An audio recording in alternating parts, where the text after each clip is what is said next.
السلام عليكم ورحمة الله وبركاته. عمرو أديب بيهاجم الخطيب والنادي الأهلي ومجلس الإدارة، وبيعرض على الخطيب بيع أجزاء من النادي في أسهم البورصة المصرية. وفي نفس السياق تركي آل الشيخ بيرد على عمرو أديب وبيصفعه أو بيسقطه، وبيصدم جماهير نادي الزمالك بالقرارات النارية اللي تركي الشيخ استعد واتخذها وهيبدأ في تنفيذها. بس قبل بداية الفيديو، اول حاجة عمرو أديب كان بيقول ايه؟ عمرو أديب بيقول عايز اقول للاهلي لو النادي الاهلي نزل وطرح اسهمه واسهم شركته في البورصة، شوف كام واحد هيشتري. طبعا هيقولوا عمرو أديب عايز يبيع النادي الاهلي. لا طبعا، النادي الاهلي موجود والجزيرة موجودة والخطيب موجود، وانما في النهاية النادي عايز شوية فلوس يعمل استاد. واللي احنا ملاحظينه كده ان كل رجال الاعمال تخلوا عن الخطيب وعن النادي الاهلي في الفترة دي. فانا بقترح انهم لو نزلوا اسهم شركة النادي الاهلي وفي البورصة المصرية، شوفوا كام واحد هيشتري. النادي الاهلي نادي كبير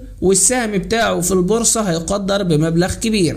احنا مش هنرد على عمرو أديب دلوقتي، ونشوف كلام تركي آل الشيخ قال ايه. كلام تركي آل الشيخ يا سيدي بيقول عمرو أديب اعلامي ذكي وبيعرف يحرك الرأي العام، ولكن عمرو أديب انا جايبه مجموعة قنوات MBC علشان يشتغل سياسة ويكون ليه رأي سياسي الناس كلها عارفاه. ما كنتش اعرف انه بيفهم في البورصة وفي الاسهم، ولكن كما اعلنها على قنواتنا اعلنها انا ايضا. يا عمرو يا حبيبي، النادي الاهلي اصغر رجل اعمال ينتمي اليه عنده استعداد يقوم ببناء الاستاد الخاص بالنادي الاهلي، ويكون استاد على طراز عالمي. ولكن السياسات الخاصة بالدولة المصرية هي من تمنعنا من التدخل. بالإضافة يا عمرو، النادي الأهلي عنده 3 مقرات وبنعمل الرابع. انتوا من يوم انشاء النادي ولم تتزودوا في اي شيء، وما تقوليش الدولة مش بتدينا والكلام ده، لان الدولة بتدي الزمالك قد الاهلي بالظبط. ولكن